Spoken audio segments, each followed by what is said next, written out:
Coogs House. Houston hosts Jackson State on Wednesday night in basketball. And while the team is still trying to find a way to gel, it's time to decide if that's best done by giving your veteran point guard the toughest assignment.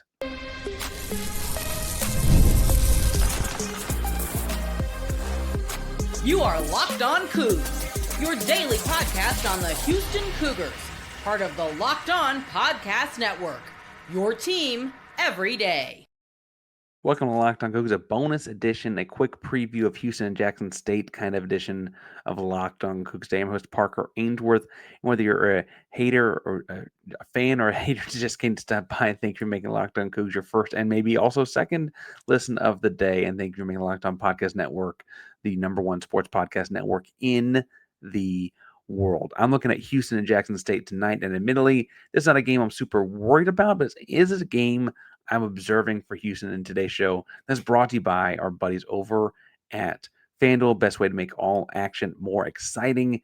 Live game action as well over at FanDuel. So make sure you go check out FanDuel.com for more. Look, I think it's no secret in looking at Houston that they've had trouble gelling the old, the new. It's just a lot of things coming together at once. And you return three starters off of a championship caliber team last year, got to the national final in March Madness. You return three starters, but a lot of your rotation after that. Chris Cenac, Kingston, Fleming, both starting as they are. Harwell, Chase McCarty, both coming off the bench. Even like Khalifa Sacco, guys that did not play any minutes for you a year ago in that initial 8-man rotation, right? And so Houston's finding ways to get all that to work. Mercy Miller weirdly had the most minutes on tap for Houston last year, and he's still learning and growing into a role this year. And so what do?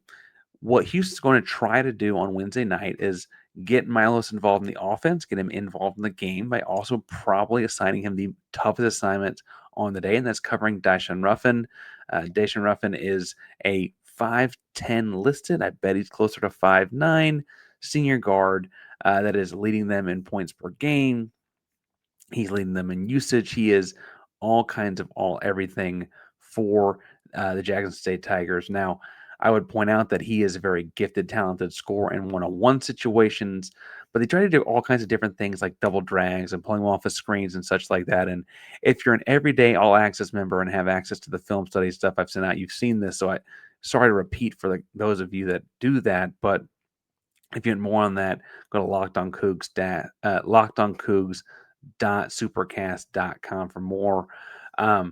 Look, I think as they get him more involved, you're going to see Milos actually get more involved in the game on offense after competing with him on the other end. It's a cool trick you see basketball coaches use a lot, but Sampson does it a whole lot by giving his most gifted player the toughest assignment on defense. The way they engage with the game, the aggression they play with is a little bit different. I'm going to see if that translates into Milos on Wednesday.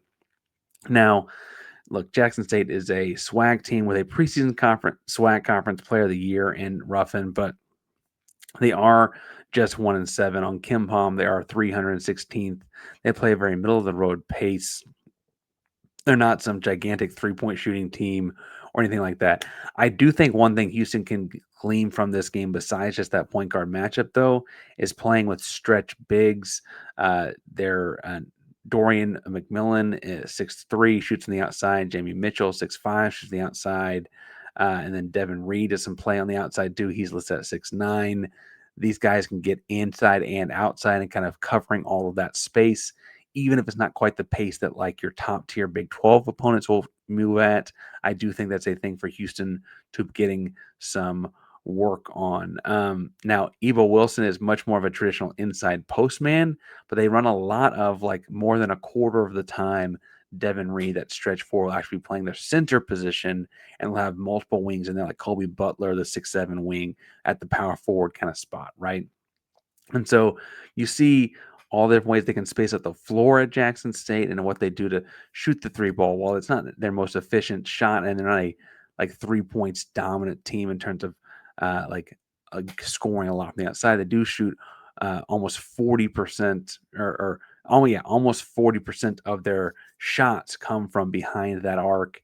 And so that's a large distribution in large part because of the stretch things that they go with. So I'm looking at how Houston covers up space in this one, what rotations they use, because they do play that defense. They don't go past the line of scrimmage or past the pickup point, I should say.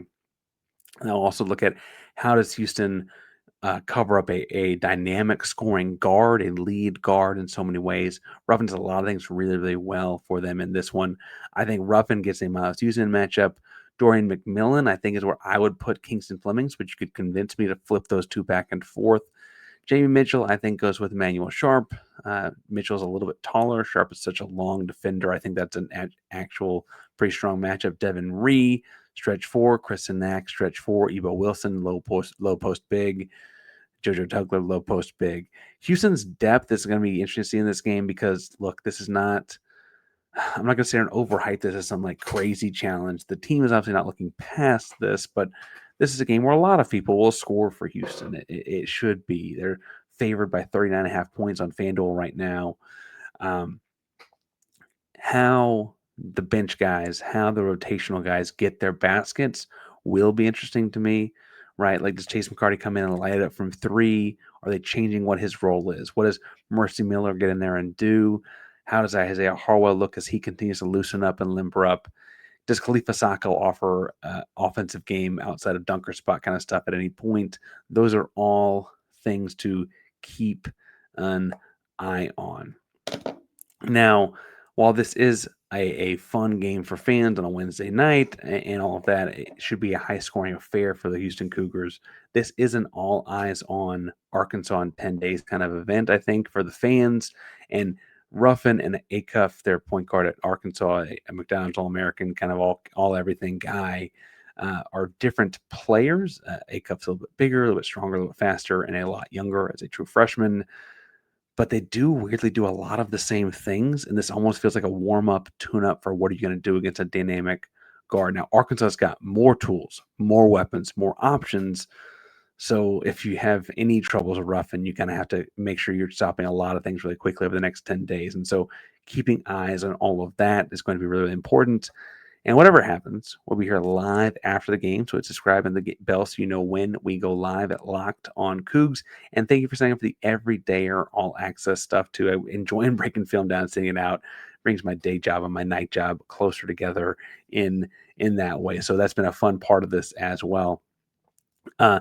Obviously, excited to talk about the game after the game happens. We also have a football episode out today talking about a bunch of things happening kind of across sports, across the Big 12 Conference. So make sure you go check that out as well. Locked on Coogs is prime member of the Locked On Podcast Network. That means your team every day. Go Cougs.